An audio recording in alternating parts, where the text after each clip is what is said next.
जीवन में जदि कौन भल मनीषटी आसी जाए तुम जीवन को उन्नत करदेव। जीवन में भल लोकंकर साथी मिलगले जीवन बहुत सुंदर हो जाए।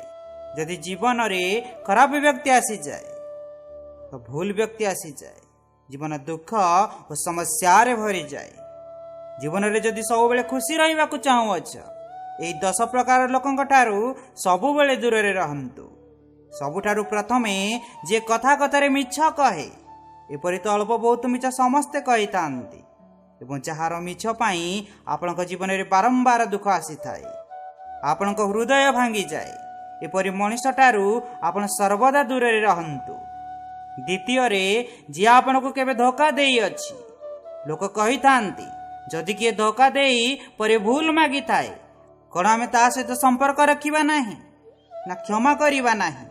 आपण हुए तो क्षमा करि पारंती किंतु आउ थरे ताठारे विश्वास करिवे तो पुणी आपण को दुख ही मिलिबो। तृतीय कथा निशाग्रस्त व्यक्ति कौन निशारे आसक्त व्यक्ति निशाद्रव्य सेवन करुथिबा व्यक्ति एपरि लोकंकर संगति केबे करंतु नाही। कहीं ना सेमानक सांगरे रही रही आज नुहे तो काली आपण को भी सही खराब अभ्यास लागी जीव। चतुर्थ रे जो लोक डायरेक्टली बा इनडायरेक्टली कौन क्रिमिनाल गतिविधि सहित सामिल अछंती एपरी गतिविधि व्यक्ति सहित मित्रता आपण को केबे भी समस्या रे पकाई पारे।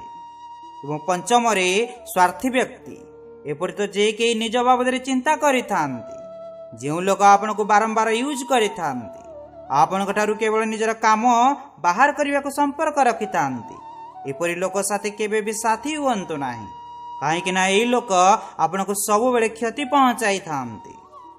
षष्ठ लोक शपथ भांगिबा लोक जो लोक निज कथा को मिछ करि दियंती जो लोक निजे देइथिबा बड़ बड़ शर्त को भांगी दियंती एपरी लोकन को साथी केबे भी करंतु नाही। आपण सेमानक शर्त रे विश्वास करी मानि नै निजर सबु किछि हराई दियंती किंतु सेमानकु कोनोसी फरक पड़े नाही। जो लोक निज शर्त रे पक्का नाही से आपणकर शर्त किपरि रखि पारिबो तो एपरि मनीष ठारे संगति केबे करंतु नाही। सप्तम रे जे बारंबार बदली जाती कौनसी नुआ जगह को गले बदली जाती कौनसी नुआ मनीष सहित मिसिले बदली जाती परिस्थिति आसिले बदली जाती। जो मनीषर स्वभाव जो मनीषर रंग बारंबार बदली जाए आपण किपरि विश्वास करि परिबे। जो मनीष बहुत अधिक बदली थाए से मनीष आपण को केबे खुशी दे पारिबो नाही आपण केबे तारे विश्वास करि परिबे नाही। अष्टम रे जो मनीष सब बेले नेगेटिव चिंता करि थाए से मनीष ठारू सर्वदा दूर रे रहंतु कहीं ना सही व्यक्ति प्रत्येक जिनिस पई एते नेगेटिव चिंता करि थाए एते भूल चिंता करि थाए कि ताको कोनसी भल देखा ही जाए नाही और धीरे धीरे ता सहित रही रही आपण को निजे जेपरी करि देई थाए एवं आपण प्रत्येक जिनिस को नेगेटिवली देखिबा को लागि थांती आपण को लागि थाए कि सब किछि भूल अटे तो एपरी मनीष ठारू निजको दूर रे रखंतु जे सबु बेले नेगेटिव चिंता करि थाए। नवम रे जे सबु बेले अन्यर खराब करि थाए एपरी मनीष सहित केबे रुहंतु नाही।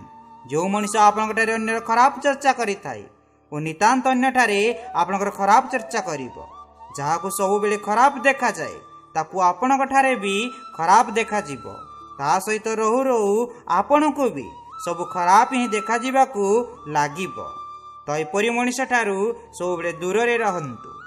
दशम रे सेही लोक जहा पई आपनक भीतर स्वर आसी थाए कि एही व्यक्ति खराब अटे एही मनीष मते दुख देउअछि एही मनीष मो पई ठीक नुहे तो निज आत्मार स्वर को केबे अणदेखा कर नाही जहा पई आपनक अंतरात्मा स्वर देउअछि कि एही मनीष भूल अटे तो सही मनीष ठारू निजको सुरक्षित रखंतु सही मनीष को निज ठारू दूरई रखंतु।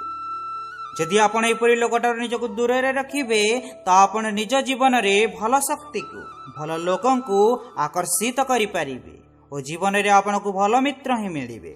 जेबे आपणकर मित्र भल होई थांती तो आपण भल संगति रे रही थांती और आपण खुशी रही थांती आपणका दिल भी खुशी रही थाए। खराब व्यक्ति गहन रे आपण जीवन रे केबे भी खुशी आसी परिबो नाही। जेबे आपणक जीवन रे भल मनीष रही था तो आपणक जीवन बहुत भल हो जाए।